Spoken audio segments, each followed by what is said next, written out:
कभी कभी सास की नफरत बहू के लिए इतनी गहरी हो जाती है कि उसे ये नहीं दिखाई देता कि वह बहू से बदला लेते लेते अपने ही बेटे का घर उजाड़ रही है। वह बहू को हर बात पे गलत साबित करती है। बेटे के कानों में धीरे धीरे शक और नफरत बहू के लिए भरती जाती है। बेटा भी माँ की बातों में आकर उस बात को छोड़ देता है जिसने कभी उसका घर बसाने का सपना दिखाया था। फिर एक दिन वही घर जहाँ हंसी प्यार और अपनेपन की आवाज होनी चाहिए थी, वहाँ सिर्फ खामोशी रह जाती है।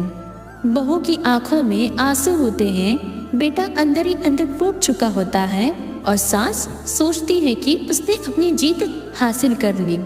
लेकिन सच तो ये है, जिस दिन एक माँ अपनी बहू से नफरत करते करते अपने ही बेटे की खुशी छीन लेती है, उस दिन वह किसी और का नहीं, अपने ही बेटे का संसार उजाड़ देती है।